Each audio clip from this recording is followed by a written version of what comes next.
Hey, this is Ken again, and I got to tell you, I never know exactly when the whoa is going to happen during a day or in my life, and I don't know how big or small it is, but I'm telling you, God consistently, as I'm listening for Him in my heart, speaks really clearly. One happened when my wife and I were dating. We're about to get engaged, and I love working out. I love to play basketball. I love to play ultimate frisbee, one of my favorites. I love any sport where there's a competition, so you're doing something and not thinking about working out. I do not like to, however, just run. People go, hey, let's go for a run. And I'm like, why? It's just something about it. And the reason why I don't like running is because it doesn't distract me enough, and my body talks to me. I'll get literally stretched out, and because I'm on the road a lot, I have to exercise. So I run some, and I get to about a mile, and my body starts talking to me. It's like, what are you doing?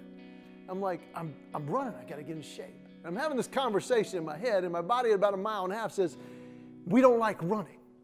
And I start to feel this this drudgery to keep going, and I start watching my clock and how much longer.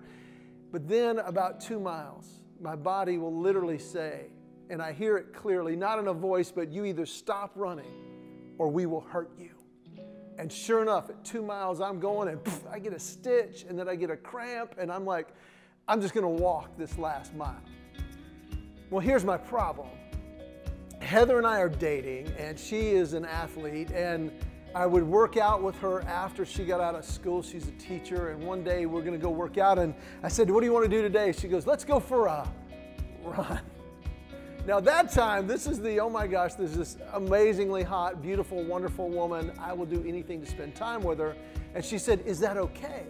Now inside I'm cringing, but outside I'm like, yeah, absolutely, yeah. We stretch out, we get to going. We're not even a tenth of a mile into it. I said, so how far do you want to go today? She goes, oh, I'm gonna do a short day. I'm only doing 5. I'm like, 5 blocks, 5 kilometers? She goes, no, 5 miles. It's a loop. Is that okay? I'm like, yeah, that's fine.